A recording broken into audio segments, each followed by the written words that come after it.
Praise to the lord. ఈరోజు దేవుడు మనకి ఇచ్చినటువంటి వాగ్దానం ఏంటంటే కీర్తనల గ్రంథము 34వ కీర్తన 7వ వచనం. యెహోవా యందు భయభక్తులు గల వారి చుట్టూ ఆయన దూత కావలి ఉండి వారిని రక్షించును. ఆమేన్. దేవుని యందు ఎవరైతే భయభక్తులు కలిగి ఉంటారో వారందరి చుట్టూ ఒక దూత కావలిగా ఉంటుంది. వారందరి చుట్టూ ఎప్పుడు ఒక రక్షణ ఉంటూనే ఉంటుంది. వారందరి చుట్టూ ఎప్పుడు ఒక కావలి కాసేటటువంటి ఒక వ్యక్తి ఉంటూనే ఉంటాడు. మనం అనుకుంటూ ఉంటాం ఏమని, మనం ఒక్కళ్ళమే ఉన్నాము అని.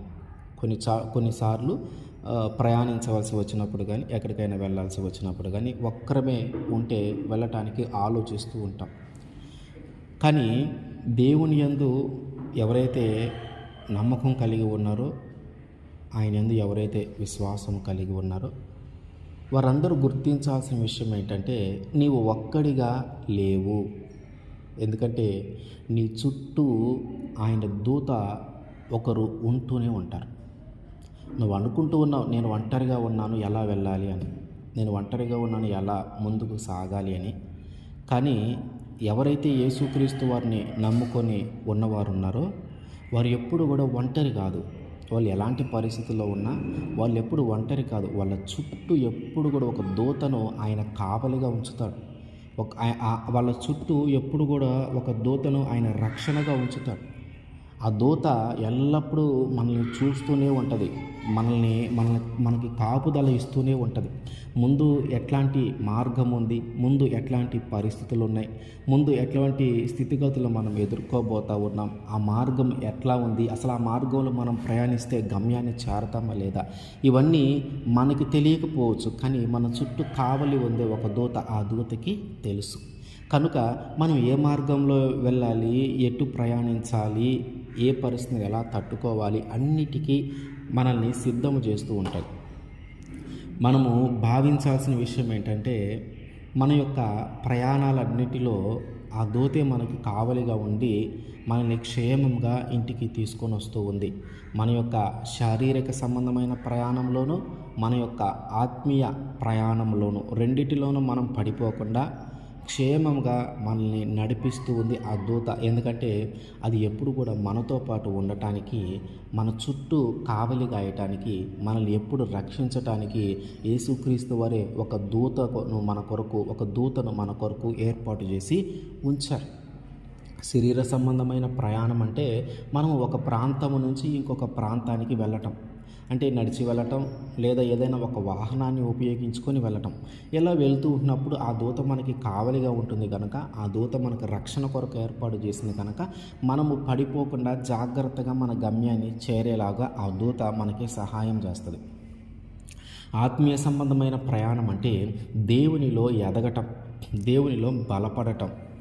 అంటే మనము ఆయన మార్గంలో నడవటానికి ప్రయత్నం చేయటం, ఆయన మీద విశ్వాసము బలపరచబడటం, ఆయన మీద నమ్మకం బలపరచబడటం, ఆయన మీద ఆధారపడి జీవించటం, ప్రార్థించటం, ఎక్కువసేపు ప్రార్థించగలగటం, ఎక్కువసేపు దేవునితో గడపటం.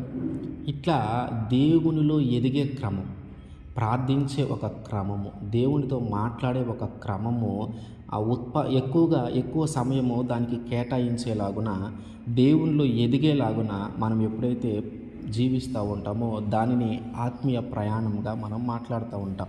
ఈ ఆత్మీయ ప్రయాణము జరుగుతూ ఉన్నప్పుడు కూడా కొన్నిసార్లు మానసికంగా కానీ, లేదా చూపు ద్వారా కానీ, మాట ద్వారా కానీ మనం పడిపోవాల్సిన పరిస్థితి ఏర్పడుతూ ఉంటుంది. అయితే మన చుట్టూ ఉంచిన ఆ దూత ఏం చేస్తుందంటే మనకి కాపుదలనిస్తుంది. ఆ కాపుదలన ఎలా ఉంటుందంటే, మనము పడిపోకుండా అది మనల్ని కాపాడుతూ వస్తుంది. మనం పడిపోకుండా, మనము దిగజారిపోకుండా ఆ దూత ఎప్పుడు కూడా మనకి కావలి కాస్తూ ఉంటుంది. ఇంకా ఒక మాటలో చెప్పాలంటే, దేవుడు ఎల్లప్పుడూ కూడా మనల్ని చూస్తూనే ఉన్నాడు అని అర్థం. అంటే మనం ఒంటరిగా ఉన్నా, 10 మందిలో ఉన్నా, ఎంతమందిలో ఉన్నా ఆయన యొక్క కనుచూపు ఎల్లప్పుడూ మన మీద ఉంటూనే ఉంటుంది. అంటే నిరంతరము ఆయన మనల్ని పర్యవేక్షిస్తూ ఉన్నాడు, నిరంతరము ఆయన మనల్ని చూస్తూ ఉన్నాడు, నిరంతరము ఆయన మనకి కాపుదల ఇస్తూ ఉన్నాడు, నిరంతరము ఆయన మనల్ని రక్షిస్తూనే ఉన్నాడు. మనం చూస్తే శారాయి శ్రమ నుండి పారిపోయి అరణ్యానికి పారిపోయిన హాగరు విషయంలో హాగరు గర్భము ధరించిన తర్వాత శారాయి హాగరు దృష్టిలో శారాయి కొంచెం నీచమైన దానిలాగా కనిపిస్తే ఈ విషయం శారాయికి అర్థమైంది. తన భర్తతో మాట్లాడి ఆమెను అక్కడి నుంచి పంపించాలని ఒక ప్రయత్నం చేస్తూ ఉంది. ఇట్లా చేస్తూ ఉన్నటువంటి సమయంలో శారాయి పెట్టే శ్రమ ఎక్కువైపోయింది హాగర్కి ఎక్కువైపోయినప్పుడు ఈమె ఏం చేస్తుందంటే ఈ శ్రమను భరించడం నా వల్ల కాదని చెప్పి అరణ్యానికి పారిపోయింది. ఒక్కతే పారిపోయింది. అప్పటికే ఆమె గర్భము ధరించి ఉంది. అరణ్యానికి పారిపోయినప్పుడు ఆ లేవలేని వాళ్ళని అంటాం కదా, ఆ గర్భము ధరించినటువంటి ఆ స్త్రీ సమయానికి తినాలి, సమయానికి నిద్రపోవాలి, సరైన ఆహారం ఉండాలి, సరైన నీడ ఉండాలి.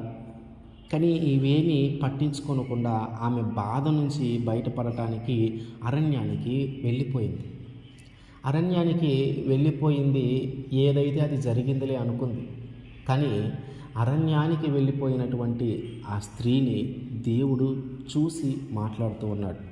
హాగరు, నువ్వు ఇక్కడ ఏం చేస్తా ఉన్నావు అంటే, ఆమె అరణ్యానికి వెళ్ళిపోయిందని దేవుడు వదిలేయలే. ఆమె ఒక కఠినమైన పరిస్థితుల్లోకి వెళ్ళిపోయిందని దేవుడు వదిలేయలే. అక్కడ తినటానికి దొరుకుతుందో దొరకదో ఆమెకి తెలియదు.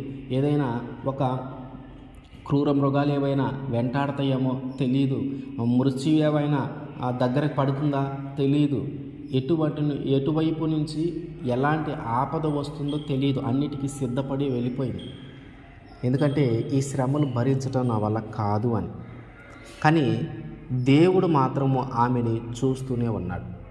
ఇక్కడ శారాయి అబ్రహాము గారి దగ్గర ఉన్నప్పుడు చూస్తూ ఉన్నాడు. ఇప్పుడు అరణ్యములోనికి వెళ్ళినను ఆయన చూస్తూ ఉన్నాడు, కాపాడుతూ ఉన్నాడు. ఇప్పుడు ఒక నీటి బొగ్గ దగ్గర ఆమె కూర్చొని ఉంటే అక్కడ ఆమెను కనుగొని, అమ్మా నువ్వు ఎందుకు వచ్చావు ఇటు అంటే, హాగరు నువ్వు ఎందుకు వచ్చావు, ఇక్కడ ఎందుకున్నావు, ఏం చేస్తూ ఉన్నావు అంటే, నా యజమానురాలైనటువంటి శారాయి నన్ను శ్రమ పెడతా ఉంది, నన్ను ఇబ్బంది పెడతా ఉంది, దాని నుంచి తప్పించుకోవటానికి ఇక్కడికి వచ్చానయ్యా అంటే, అమ్మా నువ్వు అట్లా చేయొద్దు, నువ్వు గర్భము ధరించి ఉన్నావు, నీకు ఒక కుమారుడు పుడతాడు, అతని పేరు ఇష్మాయేలు, అతను గొప్ప వ్యక్తిగా ఎదుగుతాడు, నేను అతన్ని ఆశీర్వదిస్తాను, కనుక నువ్వు వెళ్ళి నీ యజమానురాల దగ్గర కొంచెం అణిగిమణిగి ఉండమ్మా, నేను ఖచ్చితంగా నీ యొక్క సంతానమును కూడా ఆశీర్వదిస్తానని చెప్తాడు దేవుడు.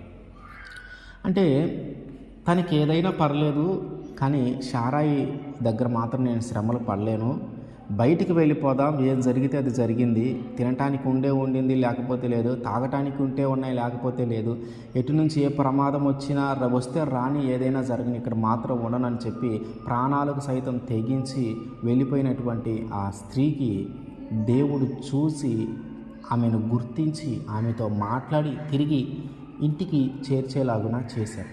అందుకని ఆమె అంటోంది, చూచుచున్న దేవుడవు నీవే. అంటే హాగరుని చూసి గుర్తించి మాట్లాడాడు కనుక ఇప్పుడు ఈమె ఏమంటా ఉందంటే, దేవుణ్ణి చూచుచున్న దేవుడవు నీవయ్యా. అంటే దేవుడు ఎప్పుడు కూడా మనల్ని చూస్తూనే ఉంటాడు. మన చుట్టూ ఆయన కనుదృష్టి ఉంటూనే ఉంటుంది. మన చుట్టూ ఒక దూతని కావలి ఉంచుతాడు. మనం ఏం చేస్తూ ఉన్నాం, ఎక్కడికి వెళ్తూ ఉన్నాం, ఎలాంటి పరిస్థితుల్లో ఉన్నాం, ఇవన్నీ ఆయనకి తెలుస్తూనే ఉంటాయి. ఎందుకంటే ఒక దూత మన చుట్టూ ఎల్లప్పుడూ ఉంటూనే ఉంది.